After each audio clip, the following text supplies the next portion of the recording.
হ্যাঁ, তো গাইস অবশেষে শুরু হয়ে গেল ব্যাটেল বুলস এর মাইনিং স্টার্ট।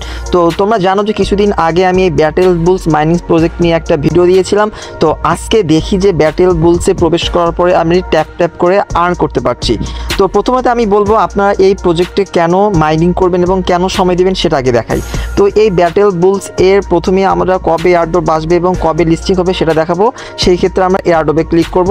তো এয়ারড্রপটা ক্লিক করার পর আমরা যদি এই বিষয়গুলো একটু ভালোভাবে পড়ে নিই তাহলে বুঝতে পারবো এই ব্যাটেল বুলসের এয়ারড্রপ লঞ্চ করবে আগস্ট 1, 2024, অর্থাৎ আগস্ট মাসের 1 তারিখে এয়ারড্রপ আসবে। আমরা যে কোনো এখানে একটা ওয়ালেট কানেক্ট করতে পারবো এবং এই ব্যাটেল বুলস লিস্টিং হবে অর্থাৎ নভেম্বরের 1, 2024, অর্থাৎ ব্যাটেল বুলস নভেম্বরের 1 তারিখে লিস্টিং হবে। আশা রাখা যায় আমরা এখান থেকে ভালো একটা প্রফিট আর্ন করতে পারবো।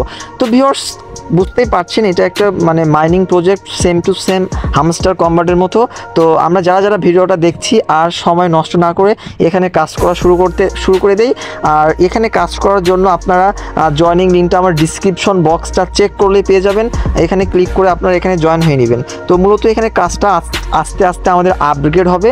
তো মূলত এখানে কাজ করতে হবে এভাবে ট্যাপ ট্যাপ করে আমাদের এখনও আর্ন করতে হবে। এই যে আর্ন পার ট্যাপ এটা এখনও অন হয় নাই, আস্তে আস্তে এগুলো আসবে। তারপর মাইনিংয়ে ক্লিক করব, এখানে কামিং সুন দেখাচ্ছে, এটা কিছুদিনের মধ্যেই চলে আসবে। তারপর আর্নে ক্লিক করব। তোমরা সবাই ডেইলি রিওয়ার্ড, তারপর হচ্ছে অ্যাড নিউ মেম্বার হচ্ছে 10 রেফার করে ইনকাম করতে পারবো এবং অ্যাক্টিভেট প্রোমো কোড, এটা সবাই আপনারা করে নিলে এখান থেকে 4 মিলিয়ন কয়েন আমরা এখান থেকে পেয়ে যাব। তারপর হচ্ছে ইনভাইট ফ্রেন্ড, এটা ইনভাইট করে আর্ন করা যাবে এখান থেকে। তারপর হচ্ছে এয়ারড্রপ বলেই দিলাম, তো এয়ারড্রপটা আগস্ট মাসের 1 তারিখে আসবে আর নভেম্বর মাসে কিন্তু এই ব্যাটেল বুলসটা কিন্তু লিস্টিং হবে। আমরা নভেম্বর মাসে ভালো একটা প্রফিট এখান থেকে আর্ন করতে পারবো। তো যারা ভিডিওটা দেখছেন অবশ্যই ডিসক্রিপশন বক্স চেক করে লিঙ্কে প্রোভাইড করে আপনি এখনই জয়েন হয়ে নিন। ধন্যবাদ সবাইকে।